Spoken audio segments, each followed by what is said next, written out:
మహిమ ఘనతకు అర్హుడవు, నీవే నా దైవము.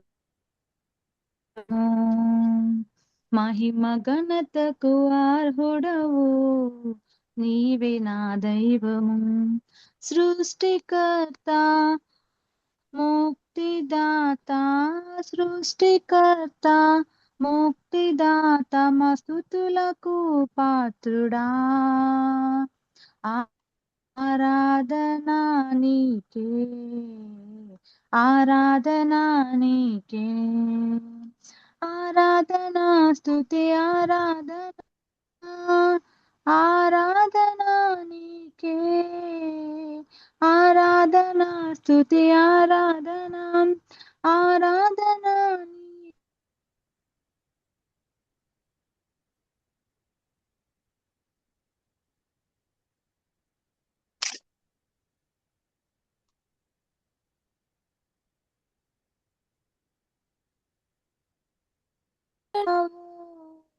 మన్నాను కురిపించినావు, బండ నుండి నీళ్ళిచ్చినావు. యెహోవా ఈరే చూచుకొనును, యెహోవా ఈరే చూచుకొనును, సర్వము సమకూర్చును. ఆరాధనా నీకే, ఆరాధనా నీకే, ఆరాధనా స్తుతి ఆరాధనా, ఆరాధనా నీకే, ఆరాధనా స్తుతి ఆరాధనా, ఆరాధనా నీకే, ఆరాధనా నీకే, ఆరాధనా నీకే. వ్యాధులను తొలగించినావు, మృతులను మరి లేపినావు. వ్యాధులను తొలగించినావు, మృతులను మరి లేపినావు. యెహోవా రాఫా స్వస్థపరచును, యెహోవా రాఫా స్వస్థపరచును, నన్ను స్వస్థపరచును. ఆరాధనా నీకే, ఆరాధనా నీకే, ఆరాధనా స్తుతి ఆరాధనా, ఆరాధనా నీకే, ఆరాధనా స్తుతి ఆరాధనా, ఆరాధనా నీకే, ఆరాధనా నీకే, ఆరాధనా నీకే. మహిమ ఘనతకు అర్హుడవు, నీవే నా దైవము. మహిమ ఘనతకు అర్హుడవు, నీవే నా దైవము. సృష్టికర్త ముక్తిదాత, సృష్టికర్త ముక్తిదాత, మస్తుతులకు పాత్రుడా. ఆరాధనా నీకే, ఆరాధనా నీకే. దేవునికి మహిమ కలుగుగాక. Thank you. వందనాలమ్మా. చక్కటి పాట పాడి వినిపించినటువంటి విజయకి వందనాలు తెలియజేస్తున్నాను. మహిమకు ఘనతకు అర్హుడైనటువంటి దేవాది దేవుని స్తుతిస్తూ చక్కటి పాట పాడింది. నిజమే, ఆ గొప్ప దేవుడు, మన్నాను కురిపించిన దేవుడు, బండ నుండి నీళ్ళనిచ్చిన దేవుడు, వ్యాధులను తొలగించిన దేవుడు, మృతులను సహితం లేపిన దేవుడు, యెహోవా రాఫా స్వస్థపరిచే దేవుడు. నిజమే, ఆయనకే ఆరాధన, అన్ని సమస్తము ఆయనకే చెల్లును గాక. ఇంత గొప్ప దేవుని కలిగిన మనం ఎంతో ధన్యులము. ఆయన సృష్టికర్త అయినటువంటి దేవాదేవునికి వందనాలు తెలియజేస్తున్నాను. అలాగే పాట పాడి వినిపించిన విజయహరాలు కూడా మరొకసారి ఇస్తర ప్రేయర్ వారి తరపున వందనాలు తెలియజేస్తున్నాను. వందనాలమ్మా. వందనాలు. ఇప్పుడు మన మధ్యలో ఉన్నటువంటి మాలిని పాలక్ గారు మనకు వాక్య సందేశాన్ని అందిస్తారు. మనకి ఎన్నోసార్లు వాక్య సందేశాన్ని అందించారు, ఎన్నో శ్రేష్టమైన వర్తమానాలు అందించారు. ఇప్పుడు జాగ్రత్తగా అందరూ సెల్ ఫోన్ మెట్లు పెట్టుకొని జాగ్రత్తగా వినాలని మనవి చేస్తున్నాను. వందనాలు. వందనాలు.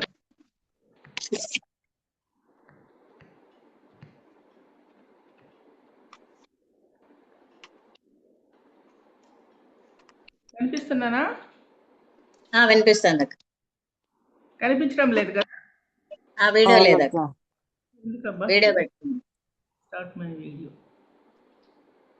ఇప్పుడు కనిపిస్తుంది. ఆ, ఓకే ఓకేనా? ఓకే. చిన్న ప్రార్థన చేసుకొని మనం వాక్యాన్ని చూస్తాము.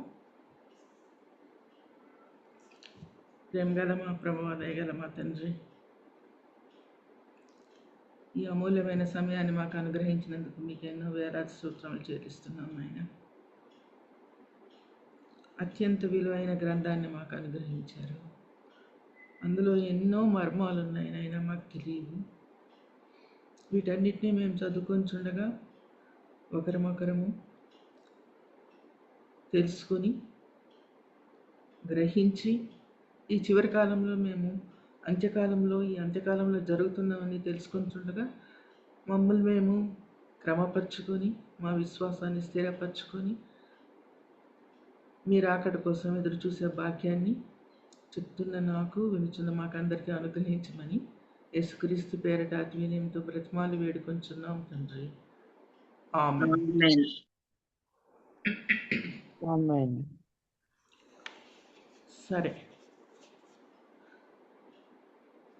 బైబిల్ అనేక భాషల్లో తర్జుమా చేయబడింది. అనేక భాషలు అని అంటున్నాను కానీ డెఫినెట్గా చెప్పలేను. చాలా సంవత్సరాల కిందట సుమారుగా 108 భాషలు అన్నారు, కానీ అంతకన్నా ఎక్కువ ఉంటుంది. లిపి ఏ భాషకైతే ఉందో, లిపి అంటే అక్షరాలు ఏ భాషకైతే ఉందో ఆ భాషలో తర్జుమా చేయబడిందని పండితులు చెప్తారు. ఇలా తర్జుమా ఎవరు చేస్తారంటే బాగా మేధావులు చేస్తారన్నమాట. ఇప్పుడు తెలుగులో మనకి ఎవరు దాన్ని తర్జుమా చేశారు బైబిల్ గ్రంథాన్ని అంటే అప్పుడు మేధావులు. అందులో సిపి బ్రౌన్ ద్వారా కూడా ఉన్నాడు. ఆయన తెలుగు సంస్కృతం రెండూ నేర్చుకొని ట్రాన్స్లేట్ చేశారు. సో అట్లాగూ పెద్ద పెద్ద మేధావులందరూ కూర్చొని ఎన్నో రోజులు ప్రార్థనలు చేసి దాన్ని తర్జుమా చేశారు. ఈ తర్జుమా చేస్తున్నప్పుడు కొన్ని విషయాలు జరిగాయి. అది ఏంటంటే కొన్ని పదాలకి తర్జుమా చేయలేదు.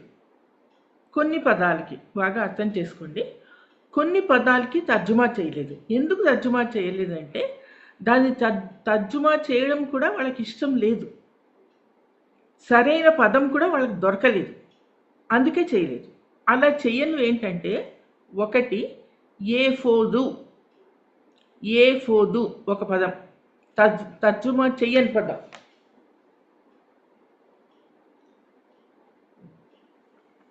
ఏఫోదు అంటే ఏంటంటే ప్రధాన యాజకుడు పైన అంగి వేసుకుంటాడు, పై అంగి.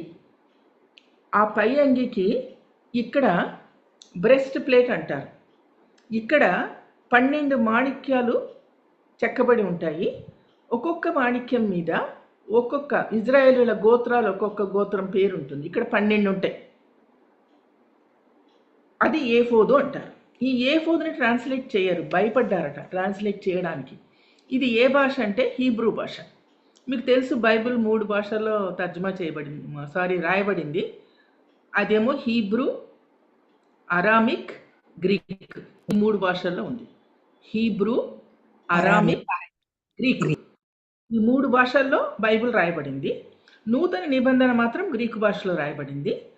ఈ పాత నిబంధన మాత్రము హీబ్రూ, అరామిక్ భాషలో రాయబడింది.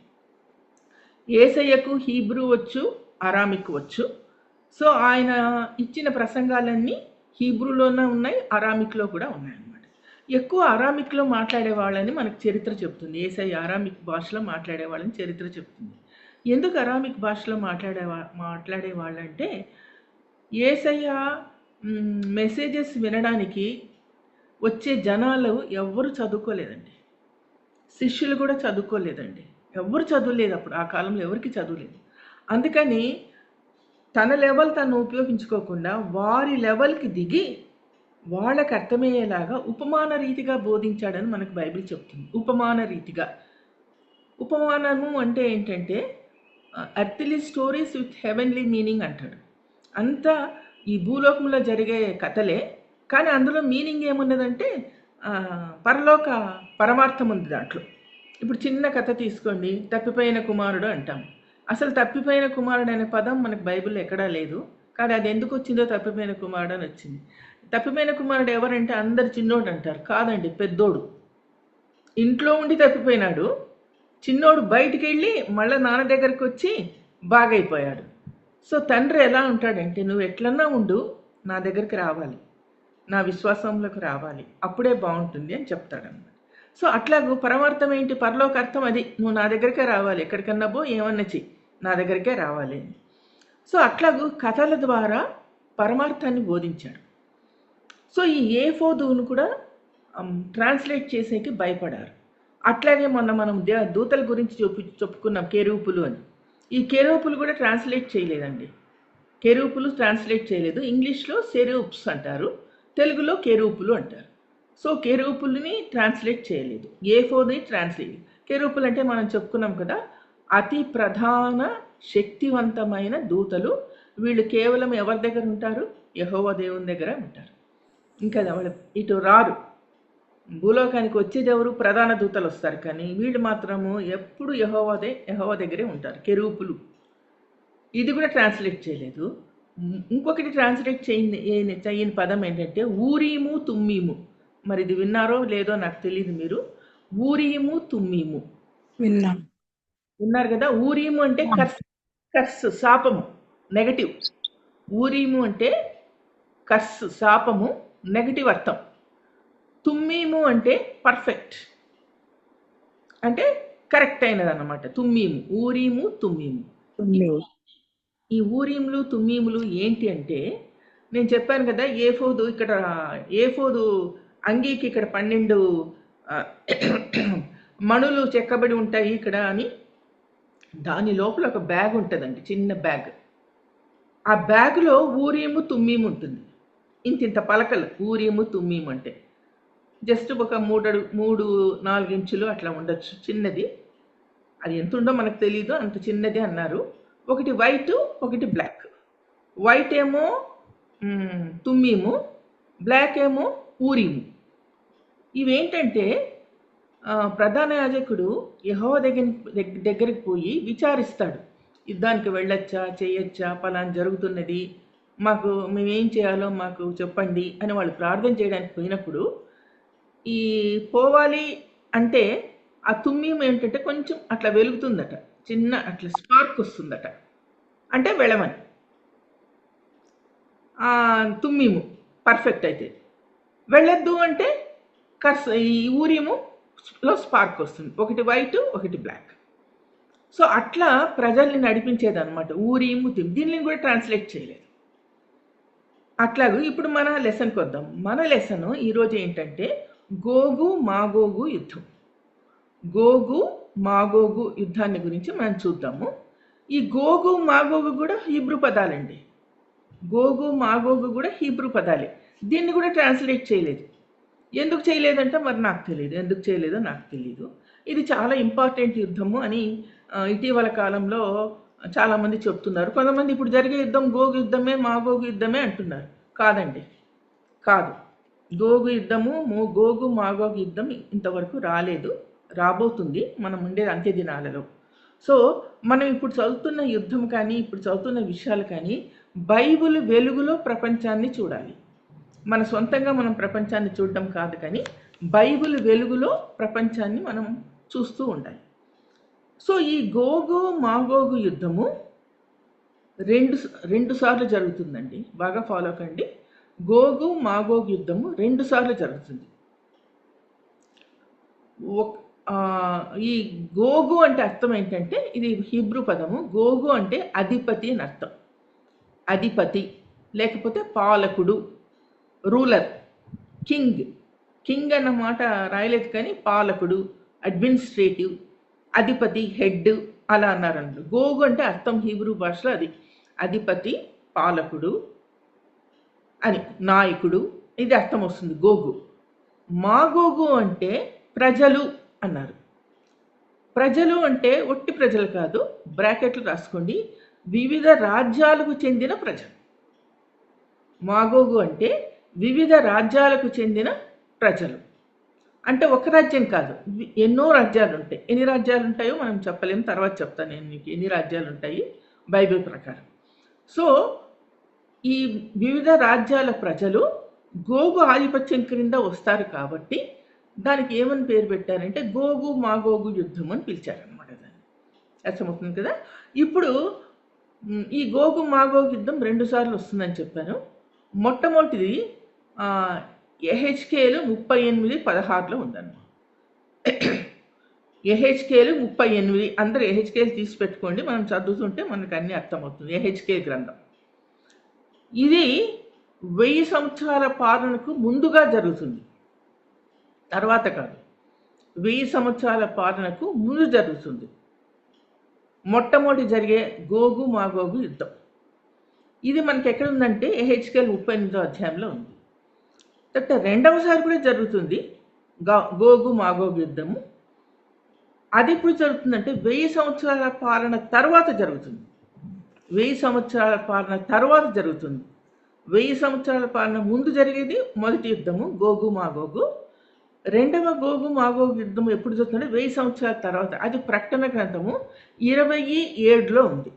ప్రకటన గ్రంథము 27లో ఉంది. ఇప్పుడు మనము ఈ యుద్ధము ఎలా జరుగుతుంది, ఎలా అనేది చూసుకుందాము. మొట్టమొదటి గోగు మాగోగు యుద్ధం చూద్దాం. ఈ మొట్టమొదటి గోగు మాగోగు యుద్ధం చూడక ముందు మనం ఎవరైనా మత్తయి 24:6 తీస్తారా? మత్తయి 24:6.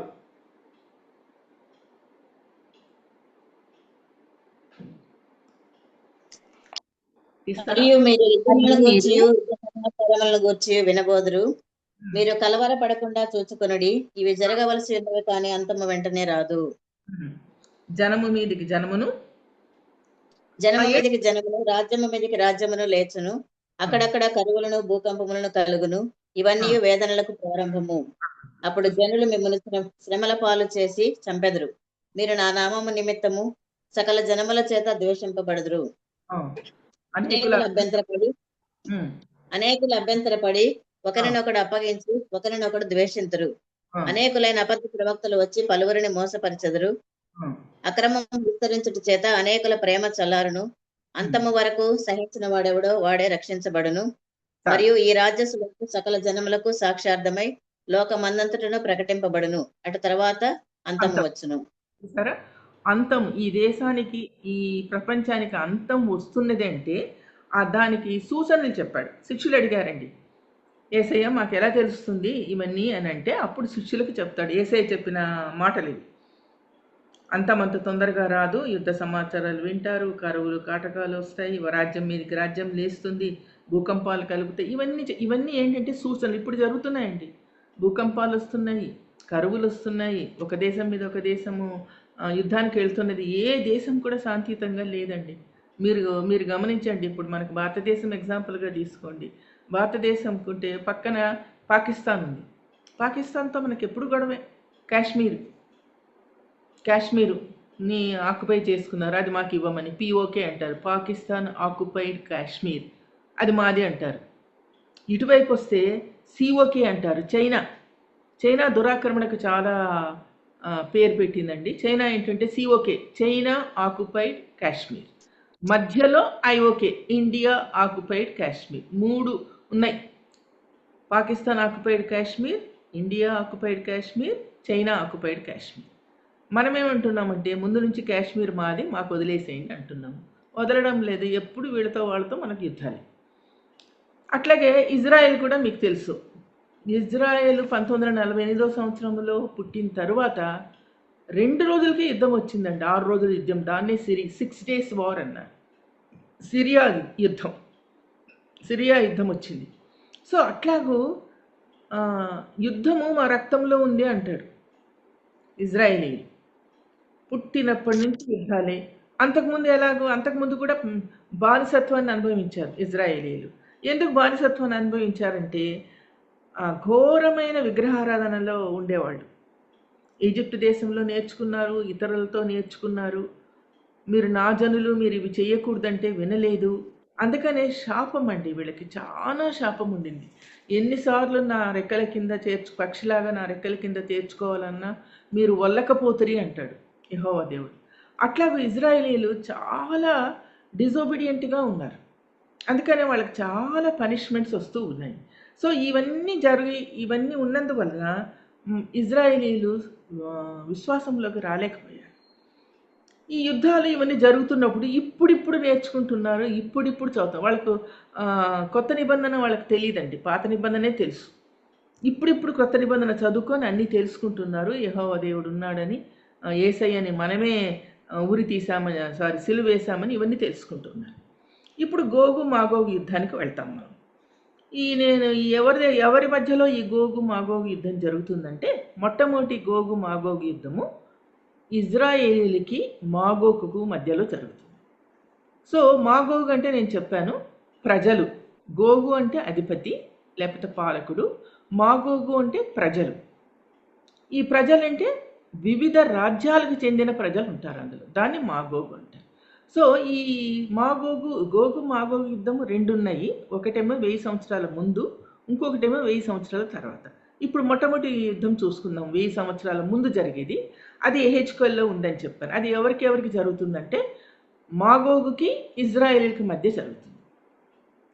ఈ టైంలో అంటే ఈ మాగోగు యుద్ధం వచ్చినప్పటికీ ఇజ్రాయేలీలు వస్తారు. ఇజ్రాయేలీలు ఎలా వచ్చారంటే మీకు తెలుసు. మొట్టమొదటిగా నోవా దగ్గరికి వెళ్దాం మనము. చాలా మితిమీరిన పాపంలో ఉన్నారు కాబట్టి నోవా ఎన్నో సంవత్సరాల పాటు యెహోవా దేవుని గురించి సువార్త చేశాడండి. కానీ ఎవ్వరూ వినలేదు. మీరు రండి, ప్రళయం వస్తుంది, 40 రోజులు రాత్రులు 40 పగళ్ళు, ప్రచండమైన వర్షం వస్తుంది, మీరు చనిపోతారు, విశ్వాసంలోకి రండి అంటే ఎవ్వరూ రాలేదండి. చివరికి నోవా యొక్క ఓడలోకి వెళ్ళిన వాళ్ళు ఎవరంటే నోవా 3 కొడుకులు, 3 కోడళ్ళు, నోవా భార్య. మొత్తం 8 మంది వెళ్ళారండి? 8 మెంబర్స్ వెళ్ళారు. సో యుద్ధం అప్పుడు వర్షం వచ్చేసింది, ఆకాశపు తూములు ఇప్పాడు, భూమి తూములు ఇప్పేశాడు, విపరీతమైన వర్షం వచ్చింది. ఆ తర్వాత లాస్ట్లో మీరు ఆదికాండం చదివితే తెలుస్తుంది, అరారతు కొండ మీద ఆ నావ నిలుస్తుంది, ఓడ నిలుస్తుంది. ఈ ఓడ నిలిచిన రోజు 17వ రోజు, 7వ నెల 17వ రోజు. అందుకే ప్రపంచ సంఖ్య 17 అని చెప్పారు. మనం ఒకసారి సంఖ్యల గురించి ధ్యానించాము. 3కున్న విలువ 5, అట్లా 70 రోజుల ప్రవచనం కూడా మనం చూసాము. అట్లా ప్రపంచ సంఖ్య ఏంటంటే 17. అంటే అర్థం ఏంటి? మొత్తం నాశనం అయిపోయింది. ఇప్పుడు ప్రపంచంలో ఉండే జనాభా ఏ దేశం వాళ్ళైనా కానీ ఎవరి సంతానం అండి? నోవా సంతానమే. ఇంకా వేరే వాళ్ళ సంతానం లేదు.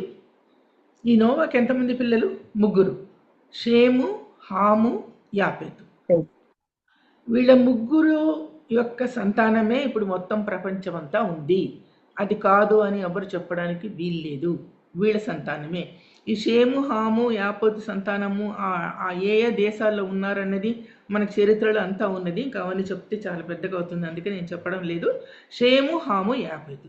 ఇప్పుడు మనం యుద్ధం గురించి చూద్దాము. సో ప్రపంచం అంతా వీరి ద్వారానే ఏర్పడింది.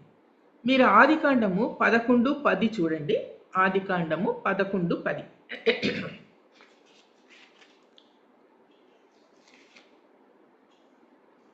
షేము వంశావళి ఇది. షేము 100 ఏండ్లు గలవాడై జల ప్రవాహము గతించిన 2 ఏండ్లకు అర్పక్షదును కనెను. షేము అర్పక్షదును కనిన తరువాత 500 ఏండ్లు బ్రతికి కుమారులను కుమార్తెలను కనెను. సరే, ఇందులో ఒక వాడు ఉంటుంది చూడండి, నోహ 10 చూడండి. 10:1 ఆదికాండం 10:1. షేము, హాము, యాపెతను వారని. ఇది నోవహు కుమారుడగు షేము, హాము, యాపెతను వారి వంశావళి. చూడండి, ప్రళయం తర్వాత వారికి కుమారులు పుట్టిరి. సో ఈ మనము షేము, హాము, యాపెతుల గురించి చూద్దాం. ఆదికాండం 11:10లో షేము వంశాల గురించి ఉంది. ఆదికాండము 11:10. ఇది షేము వంశావళి అని ఉంటుంది చూడండి. 11:10 ఉందా? ఆదికాండం 11:10 ఉంది. షేము వంశావళి ఇది. షేము 100 ఏండ్లు గలవాడై జల ప్రవాహము గతించిన 2 ఏండ్లకు అర్పక్షదిని కనెను. చాలు. 27 చదవండి. 11:27. 11:27. తెరహు వంశావళి ఇది. తెరహు అబ్రామును, నాహోరును, హారానును కనెను. హారాను లోతును కనెను. సో ఇప్పుడు అబ్రహాము ఎవరి సంతానం అండి? షేము సంతానం. అవునా? అబ్రహాము షేము సంతానం. అబ్రహాము తండ్రి పేరు తెరహు, అతని విగ్రహాలు చేసేవాడు. అతని సంతానం అన్నమాట షేము, అబ్రహాము. ఈ అబ్రహాముని పేరు పెట్టి పిలిచాడు దేవుడు రమ్మని. ఏమని పిలిచాడంటే, నీవు నీ సమస్తాన్ని అంటే నీ ఆస్తిని అంతా తీసుకొని నేను చూపించే స్థలానికి వెళ్ళి అక్కడ నివసించు అన్నాడు. మాట్లాడకుండా తనకు చెప్పింది గొప్ప దేవుడని విశ్వాసంతో, అందుకే విశ్వాసాలకు తండ్రి అబ్రహాం అంటారు. విశ్వాసంతో అతడు చూపించిన స్థలానికి వెళ్తాడండి. వెళ్ళి అక్కడ సెటిల్ అవుతాడు. వెళ్తున్నప్పుడు అబ్రహాము యూఫ్రటీస్ నది దాటిపోతాడు. యూఫ్రటీస్ నది దాటి కనాను దేశం ఉంటుంది ఆ పక్క, అక్కడికి వెళ్తాడు.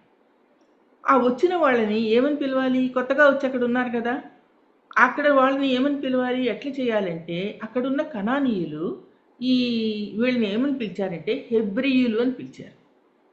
కనానీయులు అబ్రహాంని హెబ్రియుడు అని పిలిచారు. హెబెర్ అంటే దాటుట అని అర్థం. కనాను భాషలో హెబెర్ అంటే దాటుట అని అర్థం. ఇంకొక అర్థం ఏంటంటే విదేశీయుడు అని కూడా అర్థం. హెబెర్ అంటే దాటుట అని అర్థము, విదేశీయుడు ఫారినర్ అని కూడా అర్థం అనమాట. ఏంటి దాటుట అంటే యూఫ్రటీస్ నది దాటి వచ్చారనమాట. సో దాటి వచ్చారు కాబట్టి వాళ్ళు ఏమని పిలిచారంటే హెబ్రియులు. హెబెర్ని బట్టి హెబ్రియులు అనే పదం వచ్చింది. సో అబ్రహాముని ఏమని పిలిచారు? అక్కడ ఉన్న వాళ్ళు హెబ్రియుడు అని పిలిచారు. ఇజ్రాయేల్ కాదండి, హెబ్రియుడు అని పిలిచారు. ఆ తర్వాత ఏమవుతుందంటే అబ్రహాం కొడుకు పుడతాడు, మీకు తెలుసు, ఇస్సాకు కొడుకు ఏషావు, యాకోబు. యాకోబుని యెహోవా దేవుడు ఏమని పేరు పెట్టి పిలిచాడంటే, రాత్రంతా అతడితో పోరాడతాడు యాకోబు. తెల్లవారినప్పుడు వదిలేయమంటాడు, వదలను, నన్ను ఆశీర్వదిస్తే కానీ వదలను అంటాడు. అప్పుడు యెహోవా దేవుడు యాకోబుకి ఏమని పేరు పెడతాడంటే ఇస్రాయేల్ అని పేరు పెడతాడు. పెట్టి ఆయన వదిలేస్తాడు. అప్పటి నుంచి యాకోబు పేరు ఏమైంది? ఇస్రాయేల్ అయింది. సో మనకి ఇప్పుడు అర్థమవుతుంది, హెబ్రీయులు అంటే ఇస్రాయేలీల యొక్క పూర్వీకులే అబ్రహాము. ఇస్రాయేలీలు అంటే యాకోబు యొక్క సంతానం. నూతన నిబంధన కాలంలోకి వచ్చే లోపల యూదులని కూడా పిలిచారండి, యూదులు. సో 3 పేర్లు వచ్చాయి వాళ్ళకి, హెబ్రీయులు, ఇస్రాయేలీయులు, యూదులు. యూదులు అనే పేరు ఎందుకు వచ్చిందంటే యూదా సంతానం. మీకు తెలుసు, యాకోబుకి పెద్ద భార్య లేయా, ఆమె సంతానంలో యూదా 4వ సంతానం. ఇతడికి మీకు తెలుసు అది మోసం జరిగింది అక్కడ. ఏంటి ఆ మోసం అంటే, ఇతడేమో రాహేల్ని ప్రేమిస్తాడు, కానీ రాహేల్ని ఇవ్వకుండా పెళ్లికి మొట్టమొదటిగా లేయా ఇస్తారు. జబ్బు కళ్ళది లేయాని ఇస్తారు పెళ్లికి. లేయా అంటే యాకోబుకి అంత ఇష్టం లేదు, రాహేల్ అంటే ఇష్టము. కానీ లేయా యొక్క గర్భాన్ని దేవుడు ఆశీర్వదిస్తాడు. యాకోబుకు లేయా కొడుకుల్ని, ఒక్క కూతురు దీనాన్ని కంటుంది. ఆ కంటున్నప్పుడు మొట్టమొదటి కొడుకేమో రూబేను, రెండవ వాడు సుమియోను, 3 లేవి, 4 యూదా. ఇంతమంది కొడుకుల కన్నా నా మీద అంత ప్రేమ లేదు నా భర్తకు అని యూదా పుడుతున్నప్పుడు అనుకుంటుందట, నాకు కొడుకు పుడితే నిన్నే స్తుతిస్తాను, నా స్తుతి నీకే అని యూదా అని పేరు పెడుతుంది. యూదా అంటే స్తుతి అని అర్థం అండి. ఈ నూతన నిబంధన కాలంలోకి వచ్చే లోపల యేసయ్య ఉన్నాడు కాబట్టి యేసయ్య ద్వారా స్తుతి చెల్లించేవాళ్ళట దేవాలయంలో. అందుకని వీళ్ళు స్తుతి చెల్లిస్తున్నారు కాబట్టి వీళ్ళు యూదులు. యూదా, జ్యూస్ అనే పేరు వచ్చింది. యూదులు, జ్యూస్ అనే పేరు. ఈ యూదా మతస్థం. క్రీస్తు కూడా యూదా వంశం నుంచి పుట్టాడు. మామూలుగా ఇజ్రాయేలీలకి ఒక సాంప్రదాయం ఉందండి. వాళ్ళకి జ్యేష్ఠత్వం అంటే చాలా ఇంపార్టెన్స్ ఇస్తారు. పెద్దవాళ్ళకి కొడుకు, కూతుర్లను కాదు, పెద్ద కొడుకుకి చాలా ఇంపార్టెన్స్ ఇస్తారు. మరి 4వ వాడికి ఇంపార్టెన్స్ ఎలా ఇచ్చారంటే ఈ ముగ్గురు శపింపబడ్డారు. ఏంటి శపింపబడ్డారంటే పెద్ద కొడుకు తండ్రి మంచాన్ని ఎక్కుతాడు అని ఉంది బైబిల్లో. అంటే తండ్రి ఉపపత్నితో శయనిస్తాడు, అందుకే అతడు జ్యేష్ఠత్వాన్ని పోగొట్టుకుంటాడు. పెద్దోడు రూబేన్, రెండవ వాడు సుమియోను, మూడవ వాడు లేవి. వీళ్ళిద్దరు ఏం చేస్తారంటే వాళ్ళ చెల్లెలు దీనా అని ఉంటుంది. ఈ దీనా పక్కనున్న ఒక విలేజ్కి వెళ్తుంది అనమాట, చూసి వస్తామని. వెళ్ళినప్పుడు అక్కడ అధిపతి కొడుకు ఈ అమ్మాయిని చెడిపేస్తాడు. ఈ అమ్మాయి వచ్చి వీళ్ళిద్దరికి చెప్తుంది, ఎవరిద్దరికి, సుమియోన్కిను లేవికి చెప్తుంది. వీళ్ళు వాళ్ళ నాన్నని కన్సల్ట్ చేయకుండా వీళ్ళే ఇమీడియట్గా ఒక డెసిషన్ తీసుకుంటారు, మాకు సున్నతి చేయడము మాకు అలవాటు, మీరందరూ సున్నతి చేసుకుంటే అప్పుడు మేము చేసుకుంటాం, మా చెల్లెల్ని ఇస్తాం, లేకపోతే ఇవ్వమని. సరే అని ఆ చెల్లెల కోసం వాళ్ళందరూ సున్నతి చేసుకుంటారు. సో సున్నతి చేసుకొని వాళ్ళు బాధపడుతుంటే అందరిని వెళ్ళి చంపేస్తారు, రక్తపాతం, మొత్తం మగవాళ్ళు ఏం లేకుండా చంపేస్తారు. సో వాళ్ళు పాపం చేశారు కాబట్టి ముగ్గురికి పోయేసింది ఏంటి, జ్యేష్ఠత్వం. సో 4వ వాడు యూదాకి జ్యేష్ఠత్వం వస్తుంది. ఈ యూదా గోత్రంలో నుంచే యేసయ్య పుట్టాడు. యేసయ్య కూడా జ్యేష్ఠుడే కదండి, యేసయ్య కన్నా ముందు ఎవరు లేరు మరియమ్మకు. ఈమె కన్యక గర్భవతి అయి పరిశుద్ధాత్మ వలన గర్భవతి అయి కుమారుని కంటుంది. యేసయ్య జ్యేష్ఠుడే, యూదా జ్యేష్ఠుడే అనమాట. సో అలాగూ యూదులని పిలిచారు. సో హెబ్రీయులు అంటే అబ్రహాము ఇస్సాకు వరకు హెబ్రీయులు, యాకోబు సంతానము ఇజ్రాయేలీలు. ఆ తర్వాత వాళ్ళ 12 మంది అంతా ఇజ్రాయేలీలే, కానీ నూతన నిబంధన కాలంలో వాళ్ళని యూదులని పిలిచారు యేసయ్యని బట్టి. సో అట్లాగే పేరు వచ్చింది. సో ఇప్పుడు యుద్ధం ఎవరెవరికంటే ఇజ్రాయేలీలకు, మాగోగు వాళ్ళకి. ఇప్పుడు మాగోగు అంటే ఎవరో చూద్దాం. ఆదికాండము 10 చూడండి, 11. ఆదికాండము 11 10 తీసి పెట్టుకోండి, నేను చెప్తూ ఉంటాను, మీకు అర్థమవుతుంది. షేము వంశావళి ఇది. షేము 100 ఏండ్లు గలవాడై జలప్రవాహం గతించిన 2 ఏండ్లకు అర్పక్షదును కనెను. మీరు ఒక పని చేయండి, పేపర్ని 4గా డివైడ్ చేయండి, 4 పార్ట్స్.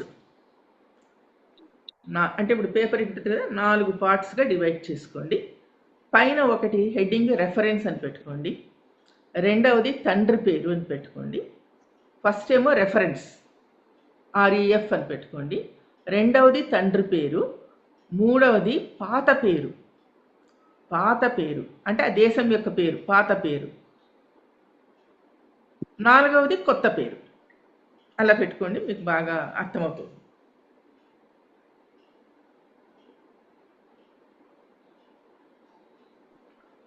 ఇప్పుడు ఒకటి ఆదికాండము 10:22 చూడండి. ఆదికాండము 10:22 చదువుతారా ఎవరైనా?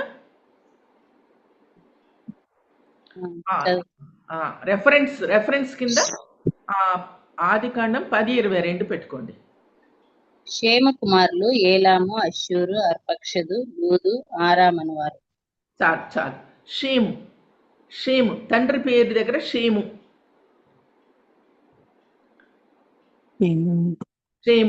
పాత పేరు దగ్గర ఏలాము. మనం ఒకసారి చెప్పుకున్నాం, ఇరాన్ గురించి చెప్తున్నప్పుడు దాన్ని ముందు పాత పేరు ఏమంటే ఏలాము అని. అంటే ఈ దేశాన్ని స్థాపించిన వాడు ఏలాము, అందుకే ఏలాము అని వచ్చింది. కొత్త పేరు, ఇప్పుడు పేరు ఏంటండి? ఏలాం పేరు ఇరాన్. పర్షియా అని కూడా అన్నారు, ఏలాం దగ్గర బ్రాకెట్లో మీరు పర్షియా అని కూడా పెట్టుకోండి. ఇప్పుడు పేరు ఏంటంటే ఇరాన్.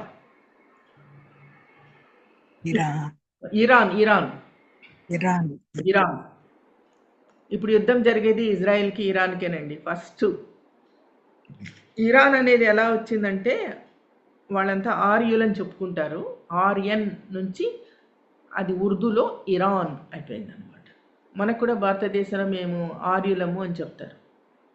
ఇరాన్, ఆర్యులు అంటే మొట్టమొదటి జాతి, మొట్టమొదట ఉన్నవాళ్ళు అని అర్థం అనమాట. సో నెంబర్ 1 అయిపోయింది. ఇప్పుడు మనకు ఒక దేశం వచ్చింది, ఏంటి ఆ దేశం? ఇరాన్ దేశం. అదే పర్షియా అని కూడా antar.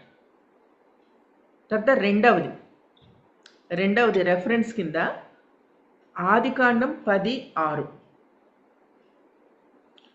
ఆదికాండము 10:6. ఆదికాండము 10:6. చదవాలా అండి? చదవండి. చదువు రత్నమ్మ. హాము కుమారులు కూషు, మిస్రాయిము, పూతు, కనాను అనువారు. చాలు. సో రెఫరెన్స్ దగ్గర 10:6 పెట్టుకొని తండ్రి పేరు హాము. తండ్రి పేరు హాము. మూడవది పాత పేరు కూషు. కూషు పాత పేరు. కొత్త పేరు సుడాన్. కొత్త పేరు సుడాన్. సుడాన్ అనే పేరు వినింటారు మీరు? విన్నారా? సుడాన్. ఇది రెండవది. తర్వాత నంబర్ 3 ఆదికాండం 10:2 రెఫరెన్స్ కింద ఆదికాండం 10:2 నేను చదువుతాను, మీకు లేట్ అవుతుందేమో.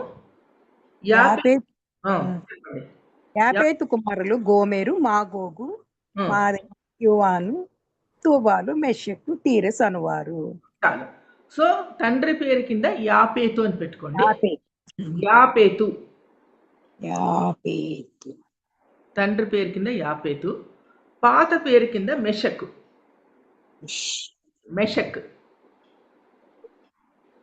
పాత పేరు కింద మెషక్. ఇప్పుడు పేరు కింద మాస్కో.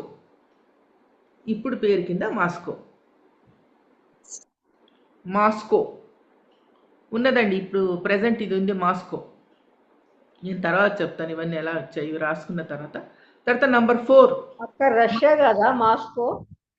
కాదు, రష్యాకు క్యాపిటల్ మాస్కో. ఇప్పుడు ఈ మాస్కో ఏంటి? ఈ మాస్కో ఇప్పుడున్న పేరు మాస్కో. రష్యా క్యాపిటల్ అది మాస్కో. మాస్కో. తర్వాత నంబర్ 4 మళ్ళా 10:2 రెఫరెన్స్ కింద 10:2 యాపేతు.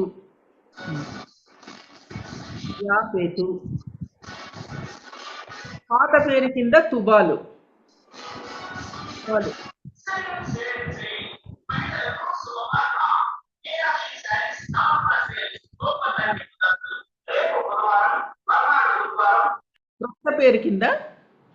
క్రొత్త పేరు కింద మధ్య టర్కీ. టర్కీ ఉందండి, ఇప్పుడు కూడా ఉంది టర్కీ. మధ్య టర్కీ సెంట్రల్ టర్కీ, మధ్య టర్కీ. తర్వాత నంబర్ 5 10:6 హాము కుమారులు కూషు, మిస్రాయిము, పూతు, కనాను అనువారు. సో ఇప్పుడు 10:6 రెఫరెన్స్. తండ్రి పేరు కింద హాము. పాత పేరు కింద పూతు. కొత్త పేరు కింద లిబియా. పేరు వినింటారు ఇప్పుడు, లిబియా. నెక్స్ట్ నంబర్ 6 మరొకసారి చెప్పండి అక్క. రెఫరెన్స్ 10:6 ఆదికాండం 10:6.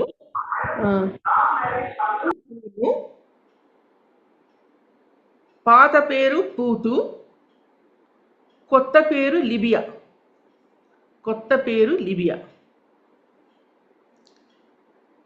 నెక్స్ట్ నంబర్ 6 ఆదికాండం 10:2 రెఫరెన్స్. ఆదికాండము 10:2 రెఫరెన్స్. ఇంతకు ముందు పాత పేరు చెప్పరా? నాకు ఇక్కడ ఏదో బయట సౌండ్ వినపడలేదు. ఎక్కడ? పూతు లిబియా. పాత పేరు పూతు. తండ్రి పేరు హాము అక్క, అది రాసుకోండి. 10:6 తండ్రి పేరు హాము, పాత పేరు పూతు, కొత్త పేరు లిబియా. నెక్స్ట్ 6 నంబర్ 6 మళ్ళా ఆదికాండం 10:2 యాపేతు కుమారులు గోమెరు, మాగోగు, చాలు. తుబాలు, మెషెకు, తీరస్ అనువారు. సో 10:2 రాసి తండ్రి పేరు యాపేతు. పాత పేరు గోమెర్రు.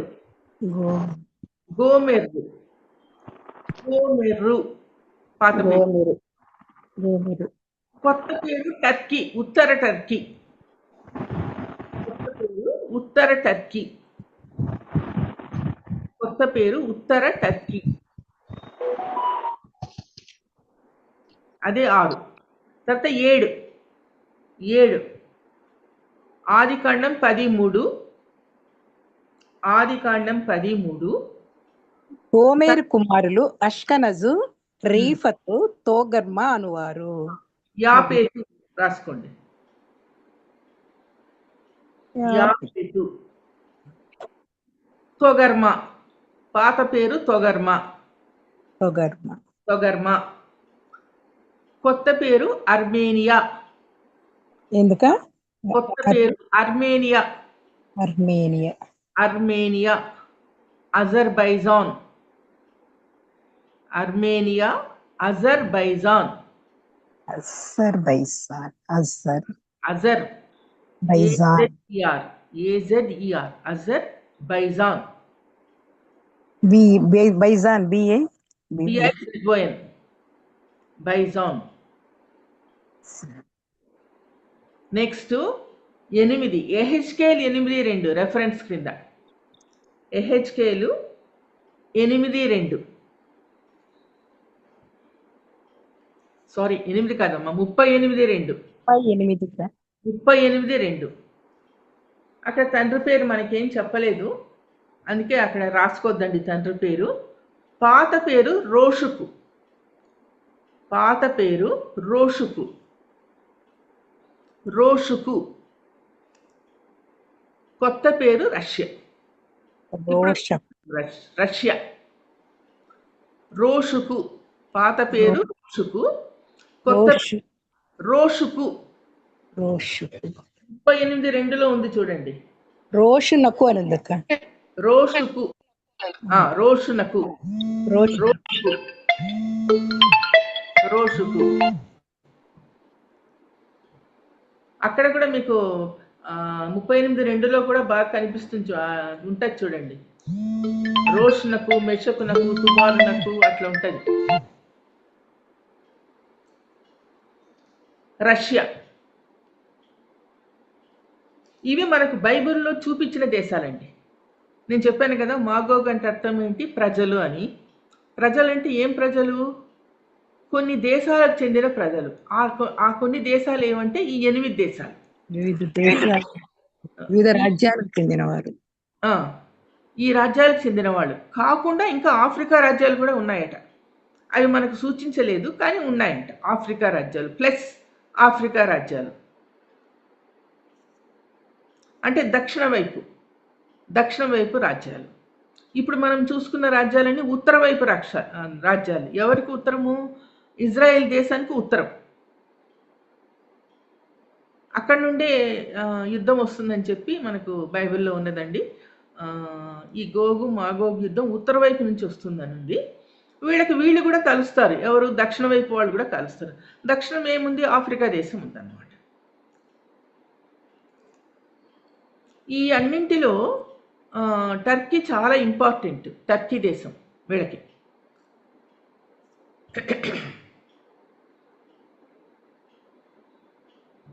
మీకు తెలుసు అనుకుంటాను, మనము ప్రకటనలో 7 సంఘాల గురించి చదువుతాం. ఎఫెసు, లవోదికియా, తుతైరా, అవునా? 7 సంఘాలు ఉన్నాయి. ఇంకా మర్చిపోతున్నాను నేను. ఈ మధ్య మతిమరుపు ఎక్కువైంది నాకు, మర్చిపోతున్నాను. 7 సంఘాలు ఉన్నాయి, మనము ప్రకటనలో చదివాము. ఈ 7 సంఘాలు టర్కీలో ఉన్నాయండి. సో మొట్టమొదటి సంఘం ప్రారంభింపబడింది టర్కీలోనే. యుద్ధం వచ్చేది కూడా ఇప్పుడు ఎక్కడి నుంచి అంటే టర్కీలోనే.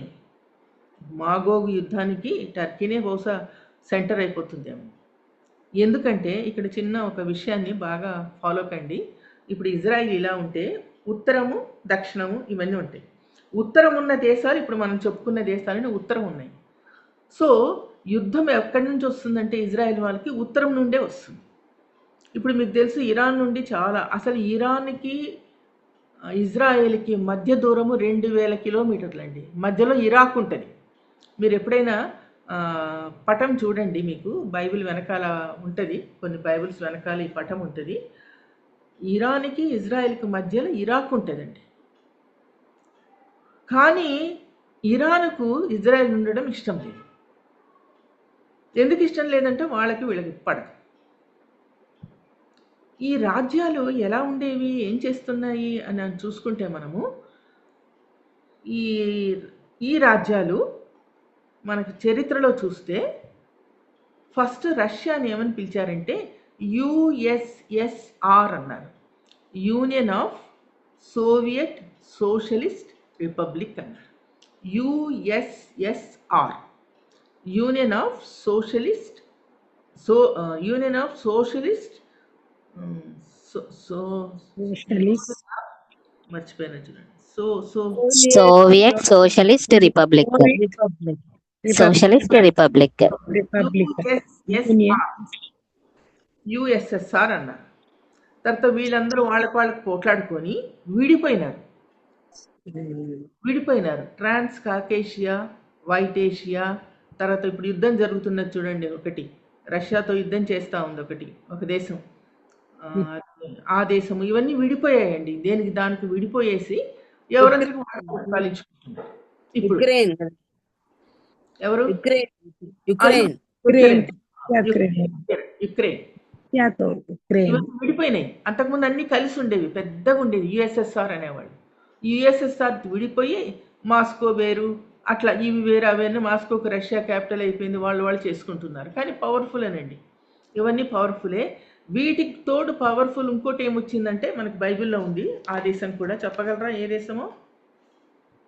పవర్ఫుల్ దేశము, ఉత్తరాన ఉండే దేశము, పవర్ఫుల్, రష్యా లాగా పవర్ఫుల్, చెప్పగలరా? ఆది కాండము 10:15 చదవండి. ఆది కాండము 10:15. ఎవరు ఫస్ట్ చేస్తున్నారు? 10 ఆది కాండము 10:15. కనాను తన ప్రథమ కుమారుడగు సీదోనును, హేతును, యెబూసీయులను, అమోరీయులను, గిర్గాషీయులను, హివ్వీయులను, అర్కీయులను, సినీయులను అంతేనా? సినీయులు. చీనీయులు అంటే చైనీయులు. తర్వాత అది చైనా అయిందండి. సో చైనా దేశం కూడా అతి పురాతనమైన దేశము. ఇక్కడ ఉన్నది మనకు సీనీయులు. ఈ సీనీయులు కూడా ఇజ్రాయెల్కి అగైన్స్ట్ చైనా దేశం. సీనీయులు, చైనా దేశం, సీనీయులు, పవర్ఫుల్ కంట్రీ. సీనీయులు.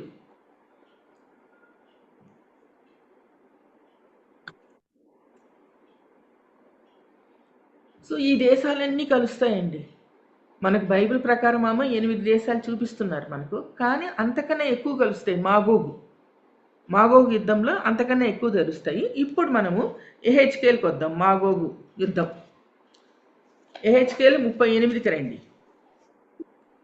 38 38:9 చదవండి. గాలివాన వచ్చినట్లును, మేఘము కమ్మినట్లును నీవు దేశం మీదికి వచ్చేదవు. నీవును నీ సైన్యమును నీతో కూడిన బహుజనమును దేశం మీద వ్యాపింతురు. చూసారా? ఇది ప్రజలు అంటే ఇక్కడ ఉంది. ప్రజలు ఏ ప్రజలు అంటే ప్రజలందరూ కలిసి, ఒక దేశం కాదు, అన్ని దేశాలు కలిసి వస్తాయి. బహుజనము అనే పదం వాడబడింది చూడండి అక్కడ. గాలివాన వచ్చినట్లు, మేఘము కమ్మినట్లు నువ్వు దేశం మీదకి వచ్చేదవు. నీవును నీ సైన్యమును నీతో కూడిన బహుజనము, అది మాగోగు. బహుజనమును దేశం మీదకి వ్యాపింతురు. ఎంత ఘోరమో చూడండి. ఇజ్రాయేల్ చిన్న దేశం అండి, చిన్న దేశం. వీళ్ళు కూడా చెప్తారట, మేము ఇజ్రాయెల్ దేశం మీదకి ఎందుకు యుద్ధానికి ఈజీగా వస్తామని అనుకుంటున్నామంటే, వాళ్ళు మాట్లాడుకుంటారట. ఏమని మాట్లాడుకుంటారంటే, దానికి సరిహద్దులే లేవు అన్నారట. ఇజ్రాయెల్ దేశానికి సరిహద్దులు లేవు. ఎందుకంటే కొండలు, లోయలు, నదులు అలా ఉంటుంది ఇజ్రాయెల్ దేశం. చాలా అందంగా ఉంటుంది ఇజ్రాయెల్ దేశము. ఈ సరిహద్దులు లేవు కాబట్టి ఒక కొండ వెనక నుండి ఇంకో కొండ నుండి వెనక నుండి అట్లా వచ్చేసి అటాక్ చేయడం ఈజీ అన్నమాట. అందుకనే వీళ్ళందరూ గుమిగూడి వస్తారు ఇజ్రాయెల్ మీదకి. గుమిగూడి వస్తారు, అందరూ కలుసుకొని వస్తారు. అట్లాగే మీరు 11 చూడండి, 38:11. నీవు దురాలోచన చేసి ఇట్లనుకొందువు, నేను ప్రాకారములు లేని గ్రామములు గల దేశం మీదికి పోయేదను. ప్రాకారములను అడ్డగడియలను గౌనులను లేని దేశం మీదికి పోయేదను. నిమ్మలముగాను నిర్భయముగాను నివసించు వారి మీదికి పోయేదను. చూసారా, నిమ్మలంగా నిర్భయంగా నివసించే వారి మీదకి పోయేదను. ఈ నిర్మలంగా ఎందుకు వాళ్ళు నివసిస్తున్నారంటే వాళ్ళు భూమి నట్ట నడుమ నివసించు ప్రజలు అని ఉంది చూడండి. అట్లాగే మీరు 12 చదవండి, 12 లాస్ట్కి రండి, 38, 12. వారిని దోచుకొని, హెచ్కేల్ 38, 12. వారిని దోచుకొని కొల్ల సొమ్ముగా పట్టుకొని వారిని దోచుకొని కొల్ల సొమ్ముగా పట్టుకొంటకై పూర్వం మరలా నివసింపబడిన స్థలం మీదికి తిరిగి పోయేదను. ఆయా స్థలములలో నుండి సమకూర్చబడి పశువులను సరుకులను కలిగి భూమి నట్ట నడుమ నివసించు జనుల మీద తిరిగిపోయేదను. సో ఈ జనులు ఎక్కడ నివసిస్తున్నారంట? భూమి నట్ట నడుమ. భూమి నట్ట నడుమ నివసించు జనులు. ఇది దేవుడు ఉన్న ప్రదేశం అండి, భూమి నట్ట నడుమ. అంటే ఆ కాలంలో, బైబిల్ కాలంలో 3 ఖండాలు ఉన్నాయండి. ఆఫ్రికా, ఆసియా, ఐరోపా, 3 ఖండాలు ఉన్నాయి. ఆ తర్వాత మనకు America, south America, north America, Australia ఇవన్నీ వచ్చాయి. కానీ బైబిల్ కాలంలో 3 ఖండాలు. ఈ 3 ఖండాలకి మధ్య ఏదంటే ఇజ్రాయెల్ దేశం, భూమి నట్ట నడుమ నివసించు ప్రజలు. వీళ్ళ మీదకి యుద్ధానికి పోవాలని మాట్లాడుకుంటారంట వీళ్ళందరూ కలిసి. ఈ మాగోగు వాళ్ళు కలిసి మాట్లాడుకొని యుద్ధానికి వస్తారట. మనకు జకరియా 2:8 ఒకసారి చూడండి. జకరియా 2:8.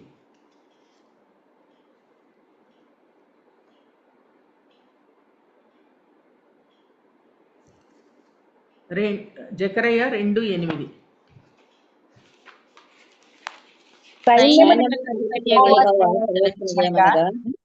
మిమ్మును ముట్టినవాడు తన కనుగుడ్డును ముట్టినవాడని ఎంచి తనకు ఘనత తెచ్చుకున్నదలచి మిమ్మును దోచుకొనిన అన్ని జనుల యొద్దకు ఆయన నన్ను పంపి ఉన్నాడు. చూసారా ఎంత చక్కగా దేవుడు జకరియా ద్వారా చెప్తున్నాడు. ఎవరైతే ఇజ్రాయెల్ మీదికి యుద్ధానికి వస్తారో వాళ్ళే నష్టపోతారండి. ఇప్పుడు ఇరాన్ నష్టపోయింది. ఇజ్రాయెల్ ఏ దేశంతో యుద్ధం చెయ్యదు, కానీ అందరూ ఇజ్రాయెల్ దేశం మీదే యుద్ధం చేయడానికి వస్తారు. కానీ చివరికి గెలుపు ఎవరిదంటే ఇజ్రాయెల్దే గెలుపు, ఇజ్రాయెల్దే గెలుపవుతుంది. ఎందుకంటే వాళ్ళకు ఎవరున్నారంటే వాళ్ళ తండ్రి యెహోవా దేవుడు ఉన్నాడు. ఇజ్రాయెల్ నా కనుగుడ్డు అంటాడు, నా స్వాస్థ్యం అంటాడు, నా రక్తం అంటాడు, నా ప్రతిష్ఠిత జనం అంటాడు, నాకు తెలుసు నా రాజ్యాన్ని ఎలా కాపాడుకోవాలా అంటాడు. సో ఇప్పుడు ఈ యుద్ధం వచ్చినప్పుడు ఎలా దేవుడు కాపాడుతాడు అనేది 39 తీద్దాం. ఎహెచ్కేల్ 39కి రండి. 39 కన్నా ముందు 38:16 చదువుతారా కొంచెము? 38:16 యుద్ధం ఎలా జరుగుతుందో ఇక్కడ ఉంది చూడండి. మేఘము భూమిని కమ్మినట్లు ఇశ్రాయేలీయులకు నా జనుల మీద పడెదరు. అంత్య దినములందు అది సంభవించును. అన్ని జనులు నన్ను తెలుసుకొనున్నట్లు నిన్ను బట్టి వారి ఎదుట నన్ను నేను పరిశుద్ధపరచుకున్న సమయమున గోగు నేను నా దేశం మీదికి నిన్ను రప్పించేదను. చూసారా, గోగు దేశం మీదికి నేను రప్పిస్తాను. నువ్వు ఎలా పడతావు అంటే మేఘం భూమిని కమ్మినట్లు. అసలు కనిపించదండి, మేఘం కమ్మితే ఏం కనిపించదు. మేఘము కమ్మినట్లు భూమి మీద మేఘం కమ్మినట్లు ఉంటుంది. ఇశ్రాయేలీయులకు నా జనుల మీద పడెదరు. ఇన్ని దేశాలు ఇప్పుడు మనం చెప్పుకొని 8, ఆ తర్వాత ఆఫ్రికా దేశాలు అన్నీ కలుస్తాయట. అన్నీ కలిసి పడితే ఇంకా ఏమవుతుందో అంత్యదినంలో ఇది సంభవించును. ఇప్పుడు రాలేదండి ఇంకా యుద్ధము. అసలైన యుద్ధం ఇదే, గోగు మాగోగు యుద్ధం సంభవిస్తే అన్ని జనులకి తెలుస్తుందంట. అప్పుడు దేవుడు ఇజ్రాయేల్ తరపున యుద్ధం చేస్తాడు. అది మనం ఇప్పుడు 39లో చూద్దాం. ఇజ్రాయేల్ తరపున యుద్ధం చేస్తాడు. అందుకని దేవుడు అంటున్నాడు చూడండి, ఎంత అన్యజనులు నన్ను తెలుసుకున్నట్లు. అప్పుడు ప్రతి మోకాలు వంగుతుంది, ప్రతి నోరు యెహోవాను స్తుతిస్తుందండి. ఇప్పటికే కొంతమంది చెప్తున్నారు ఇరాన్ ఇట్లంట అట్లంట, బైబిల్లో ఈ పేరుందంట ఆ పేరుందంట, బైబిల్లో ఉన్నట్లు జరుగుతుందంట. మనం చెప్పుకున్నాం కదా, జకరియా అనుకుంటా 49లో నేను ఒకసారి చెప్పాను, మీకు గుర్తుందో లేదో, ఉందా? జకరియా చూడండి ఒకసారి. జకరియా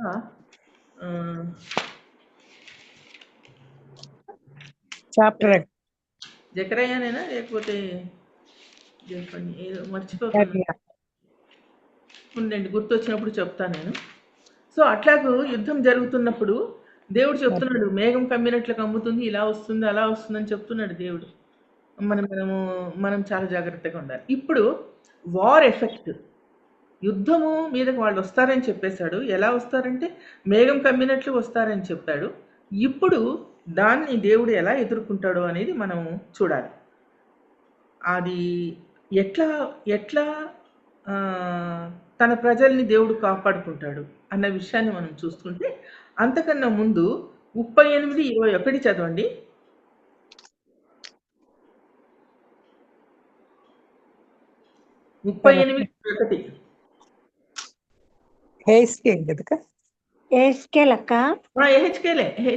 నా పర్వతములన్నిటిలో అతని మీదికి ఖడ్గము రప్పించెదను, ప్రతివాని ఖడ్గము వాని సహోదరుని మీద పడెను.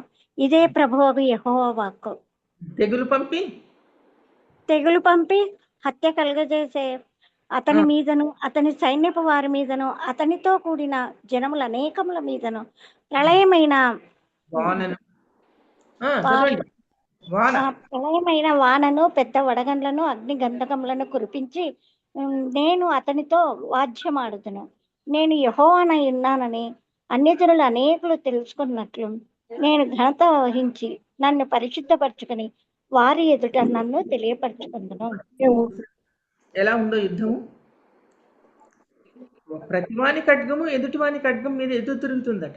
వాళ్ళే పోట్లాడుకుంటారంట, వాళ్ళే ఒకరినొకరు చంపుకుంటారంట.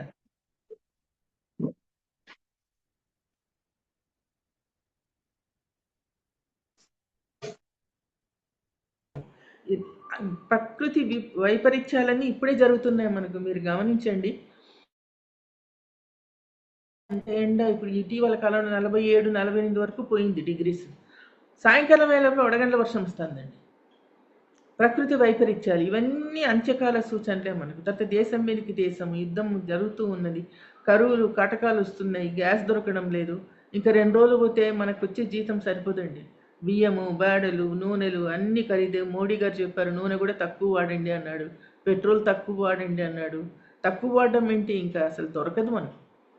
ఉద్యోగాలు పోతాయి, చిన్న ఉద్యోగాలు చేసేవాళ్ళకి ఉద్యోగాలు పోతాయి.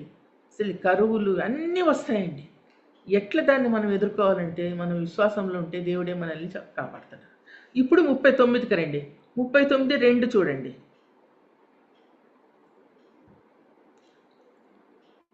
నిన్ను వెనుకకు త్రిప్పి నడిపించి ఉత్తర దిక్కున దూరములోనున్న నిన్ను బయలుదేరి చేసి ఇశ్రాయేలీయుల పర్వతములకు రప్పించి నీ ఎడమ చేతిలోనున్న నీ వింటిని క్రింద పడగొట్టెదను, నీ కుడి చేతిలోనున్న బాణములను క్రింద పడవేసెదను. నీవును నీ సైన్యమును నీతోనున్న జనులందరూ ఇశ్రాయేలుల పర్వతముల మీద కూలుదురు. నానా విధమైన క్రూర పక్షులకును దుష్ట మృగములకును ఆహారముగా నిన్ను ఇచ్చేదను. నీవు పొలము మీద కూలుదువు, నేనే మాట ఇచ్చి ఉన్నాను. ఇదే ప్రభువగు యెహోవా వాక్కు. నేను మాగోగు మీదికి ద్వీపములలో నిర్విచారముగా నివసించు వారి మీదికి అగ్ని పంపేదను. అప్పుడు నేను యెహోవానై ఉన్నానని వారు తెలుసుకొందురు. నేను యెహోవానై ఉన్నానని అన్యజనులు తెలుసుకొనున్నట్లు ఇక నా పరిశుద్ధ నామమునకు దూషణ కలుగనీయక నా జనులకు ఇశ్రాయేలీయుల మధ్య దానిని బయలుపరిచెదను. ఇదిగో అది వచ్చుచున్నది, కలుగబోవుచున్నది. నేను తెలియజేసిన సమయమున అది జరుగును. ఇదే ప్రభువగు యెహోవా వాక్కు. ఇశ్రాయేలీయుల పట్టణములలో నివసించువారు బయలుదేరి కవచములను, డాళ్లను, కేడములను, విండ్లను, బాణములను, గదలను, ఈటలను తీసి పొయ్యిలో కాల్చుదురు. వాటి వలన 7 సంవత్సరములు అగ్నిమండును. వారు పొలములో కట్టెలు ఏరుకొనకయు అడవులలో మ్రానులు నరుకకయు నుండి ఆయుధములు పొయ్యిలో కాల్చుచుందురు. తమను దోచుకొనిన వారిని తామే దోచుకొందురు. తమ సొమ్ము కొల్లపెట్టిన వారి సొమ్ము తామే కొల్లపెట్టుదురు. ఇదే ప్రభువగు యెహోవా వాక్కు. ఆ దినమున ఆ చెప్పండి. దినమున గోగు వారిని పాతిపెట్టుటకై సముద్రమునకు తూర్పుగా ప్రయాణస్తులు పోవు లోయలో ఇశ్రాయేలు దేశమున నేనొక స్థలము ఏర్పరచెదను.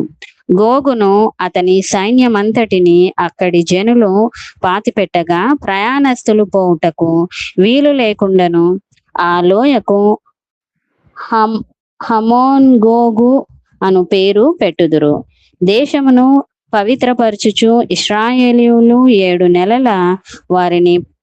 నెలలు వారిని పాతిపెట్టుచుందురు.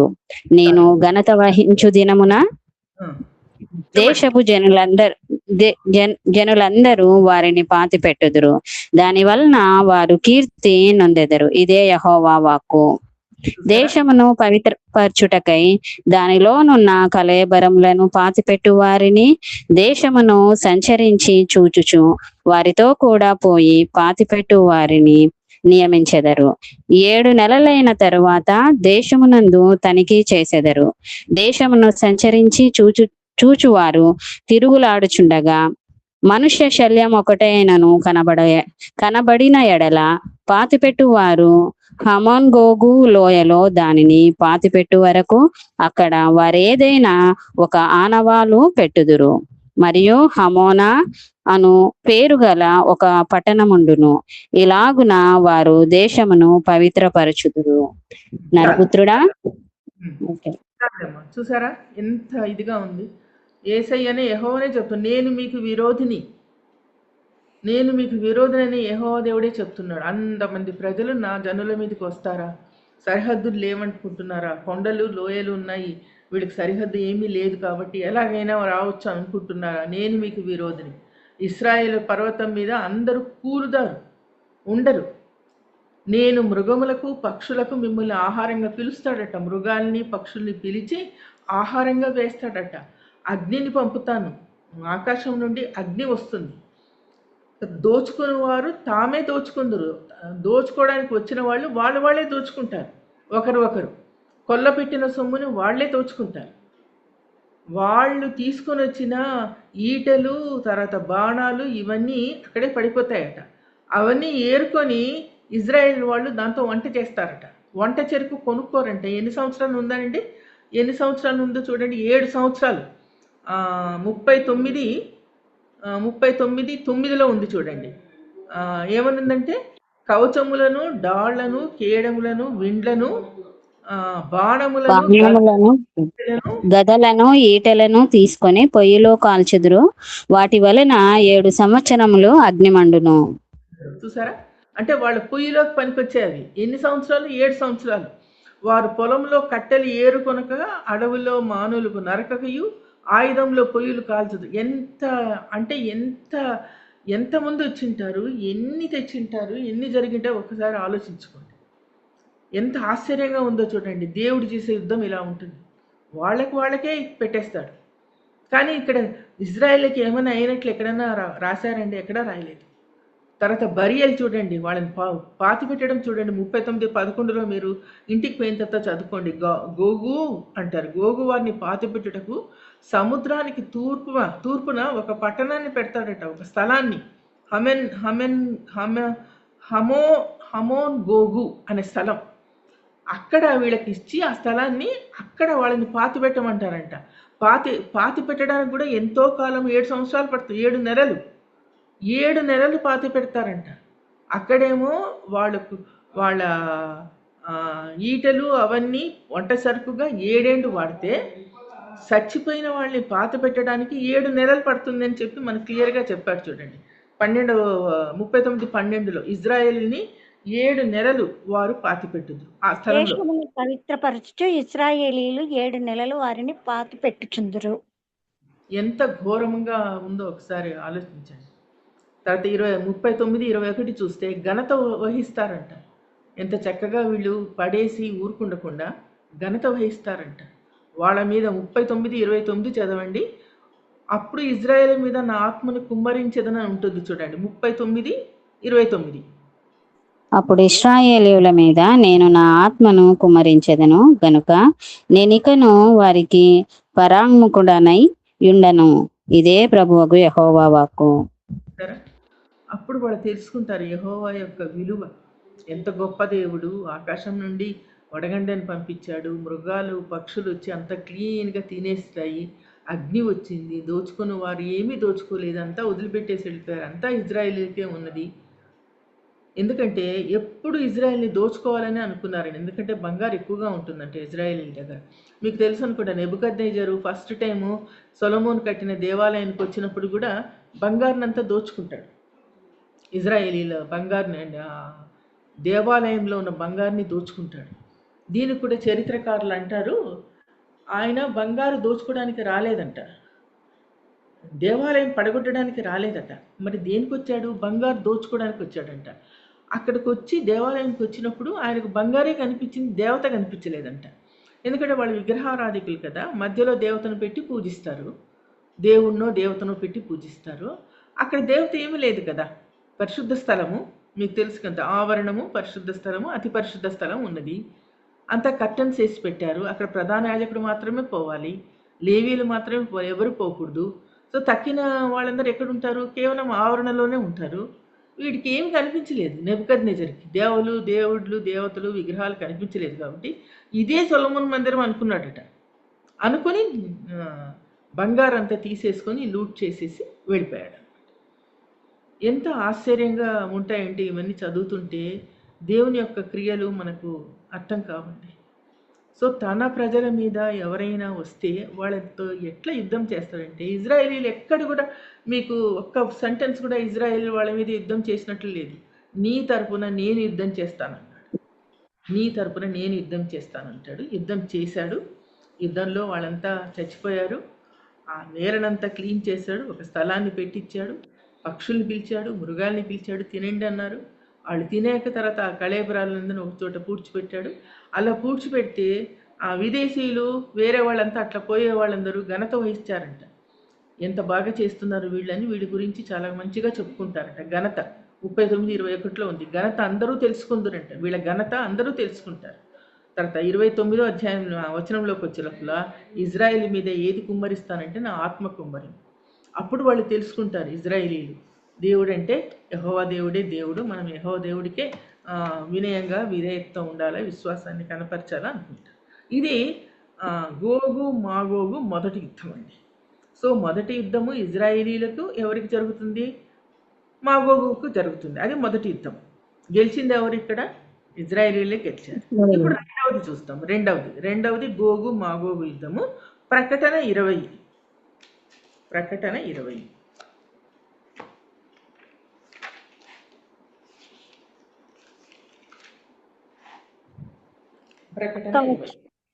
వచనమక్క చెప్తా. 27. 1000 సంవత్సరములు గడిచిన తర్వాత సాతాను తానున్న చెరలో నుండి విడిపింపబడును. భూమి నలుదిశల యందు జనములను లెక్కకు సముద్రపు ఇసుక వలె ఉన్న గోగు మాగోగు అని వారిని మోసపరిచి వారిని యుద్ధమునకు పోగు చేయుటకై వాడు బయలుదేరును. వారు భూమి ఎందంతటా వ్యాపించి పరిశుద్ధుల శిబిరమును ప్రియమైన పట్టణమును ముట్టడి వేయగా పరలోకంలో నుండి అగ్ని దిగి వచ్చి వారిని దహించను. ఓకేనాక చదవనా? అదే వారిని మోసపరిచిన అపవాది అగ్నిగంధకములు గల గుండంలో పడవేయబడను. అచ్చట ఆ క్రూర మృగమును అబద్ధ ప్రవక్తయు ఉన్నారు. వారు యుగ యుగములు రాత్రి మగళ్ళు బాధింపబడదురు. రెండవ యుద్ధము, గోగు మాగోగు రెండవ యుద్ధము ఎవరికి జరుగుతుందంటే, మనము త్రిత్వాన్ని గురించి ఒకసారి చదువుకున్నాము. 3 రకాల త్రిత్వం ఉందని చెప్పుకున్నాం మనము. ఒకటేమో ఆధ్యాత్మిక త్రిత్వము, అంటే తండ్రి కుమార పరిశుద్ధాత్ముడు. రెండవ త్రిత్వం ఏమో మానవ త్రిత్వము. ఆ మానవ త్రిత్వం అంటే మానవుడు, తర్వాత శరీరం, అతని యొక్క ఆత్మ జీవము, ఈ 3 మానవ త్రిత్వము. మూడవది ఏ త్రిత్వం అంటే సాతాను త్రిత్వము, దుష్ట త్రిత్వము అని కూడా అంటారు. సాతాను త్రిత్వము అంటారు. ఇక్కడున్న ముగ్గురు ఎవరంటే సాతాను, అపవాది, అంత్యక్రీస్తు. సాతాను, అబద్ధ ప్రవక్త, అంత్యక్రీస్తు. అబద్ధ ప్రవక్తలు ఇప్పుడే వచ్చేసారండి. చాలా అబద్ధాలు బైబిల్లో లేనివి చెప్తున్నారు. బైబిల్లో ఒకటి ఉంటే వాళ్ళు ఒకటి చెప్తున్నారు. చాలా బాధేస్తుంది అట్లాంటివన్నీ వింటున్నప్పుడు. లేనివి చెప్తున్నారు, వింటున్నారు, ప్రజలు కూడా వింటున్నారు, చాలామంది వస్తున్నారు, ప్రజలు కూడా చాలామంది వస్తున్నారు.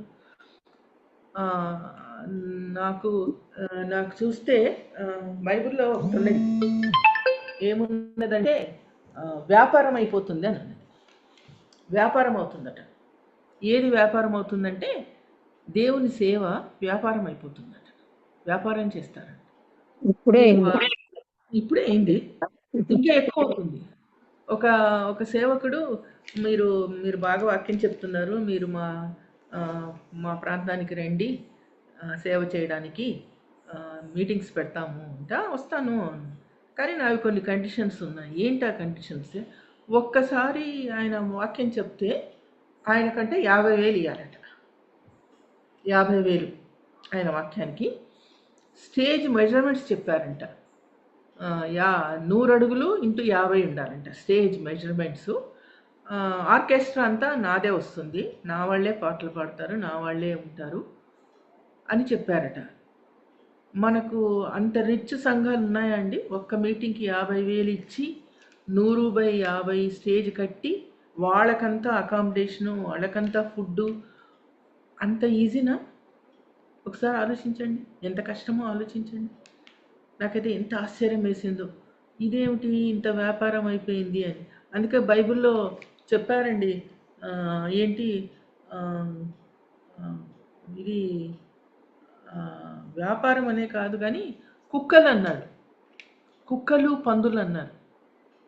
దేవుని సేవ చేసేవాళ్ళు కుక్కలు పందులు అన్నారు. నాకైతే ఎంత బైబిలే, నా మాటలు కాదండి, బైబిల్లో ఉన్నాయి. నేను ఎప్పుడన్నా మీకు చెప్తాను ఒకసారి, ఎప్పుడన్నా దేవుడు పర్మిషన్ ఇస్తే.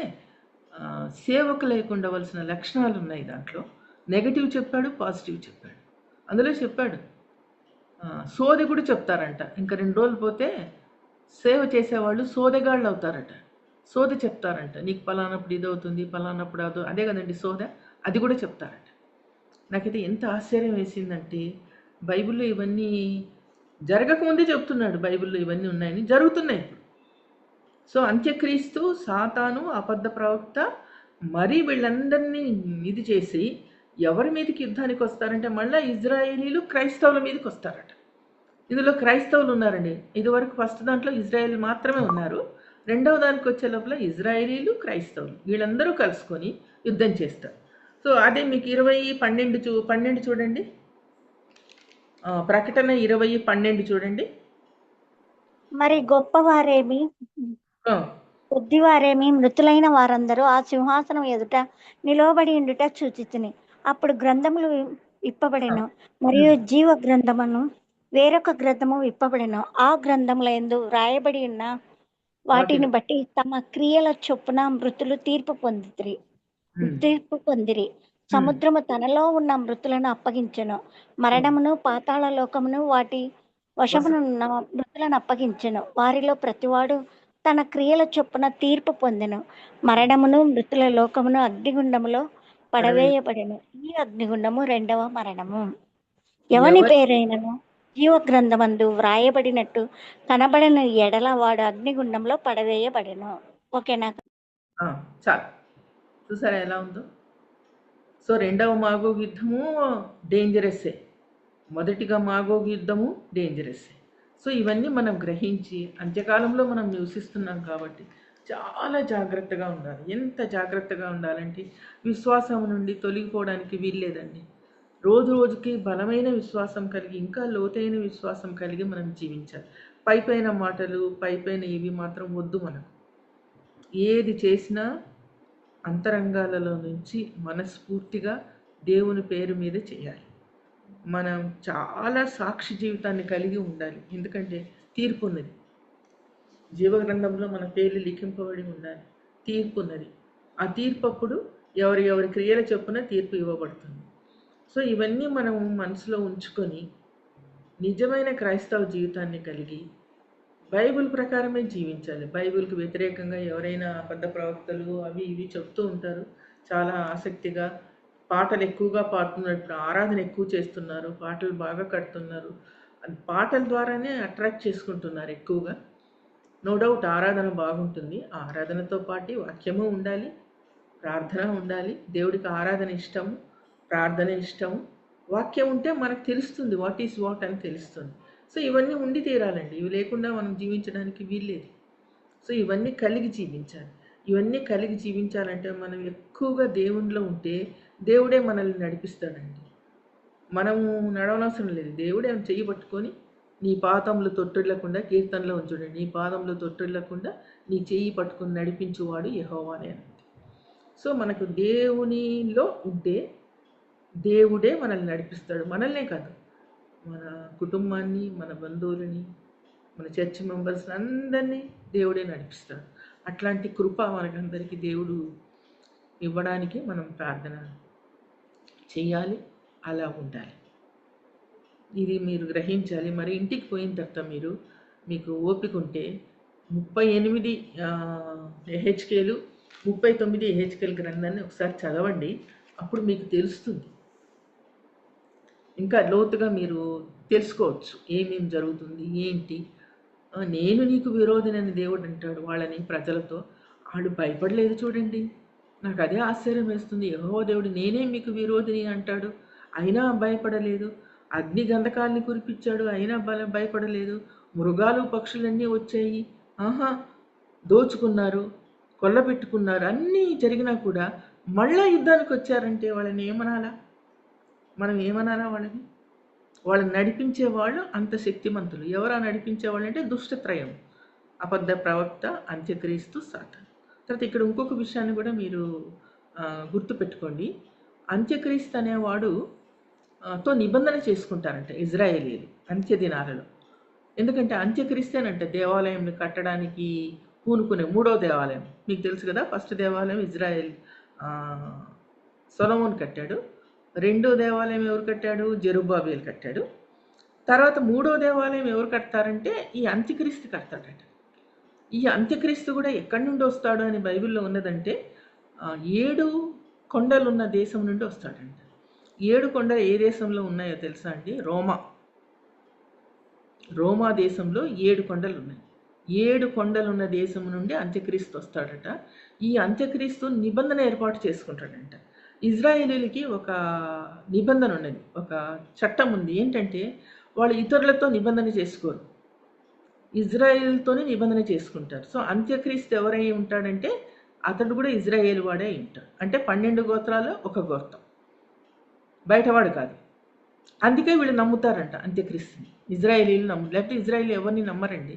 చాలా ఇంటెలిజెంట్ వాళ్ళు, ఎవరిని నమ్మరు. మీకు తెలుసు కదా ఎన్ని కనుక్కున్నారు వాళ్ళు కనుక్కున్న వాటి మీద ఇప్పుడు దేశం ప్రపంచం అంతా నడుస్తున్నది. అంత ఇంటెలిజెన్స్ వాళ్ళు. సో వాళ్ళు నమ్మరు. సో అంత్యక్రీస్తు ఇజ్రాయేల్ వాడే, అది గుర్తుంచుకోండి. ఆ ఇజ్రాయేల్ వాడు కూడా ఎవరంటే దానికి కూడా ఒక క్లూ ఇచ్చాడు. దాను గోత్రానికి చెందినవాడు అంటాడు.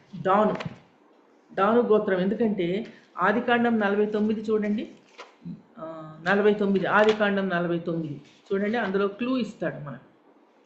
ఆదికాండం 49 అయిపోయింది, ముగిస్తాను. ఆదికాండం 49లో యాకోబు తన 12 కుమారులని ఆశీర్వదిస్తాడండి. ఆశీర్వదించినప్పుడు దాను గురించి ఏం చెప్పాడో చూడండి. దాను 17 ఆదికాండం 17 దాని త్రోవలో సర్పంగాను దారిలో కట్లపాముగాను ఉండును, అది గుర్రపు మడిమలు కరచును, అందువల్ల ఎక్కువాడు వెనుకకు పడును. చూసారా? సో ఇది చెప్పాడు కాబట్టి తర్వాత 16 కూడా చూడండి. దాను ఇజ్రాయేల్ గోత్రికుల వలె తన ప్రజలకు న్యాయం తీరుస్తాడంట. సో అంత్యక్రీస్తు న్యాయం తీర్చడానికే వస్తాడండి, న్యాయం తీరుస్తాడు అని ఎంత క్లియర్గా చెప్పాడంటే ఒక్కొక్కరికి ఏమేమి ఉన్నాయో అవన్నీ చెప్పేశాడు. అంటే ఇది ప్రాఫెసీ అండి. 49 ప్రవచనం. ఎవరి ప్రవచనం అంటే తండ్రి 12 మంది ఇజ్రాయేల్కి ఇచ్చిన ప్రవచనం. క్లియర్గా వాళ్ళ లక్షణాలన్నీ చెప్పాడు. సో దానే ఉంటాడు.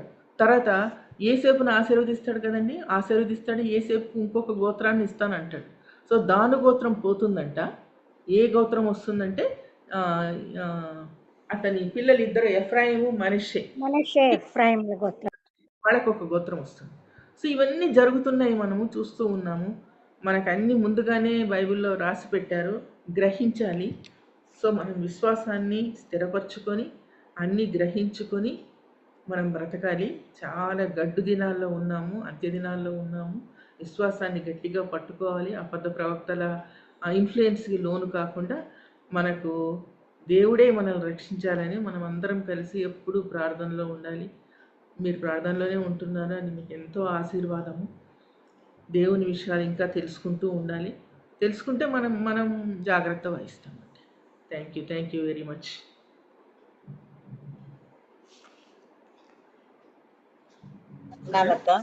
వందనాలు. వందనాలు. ఇంతవరకు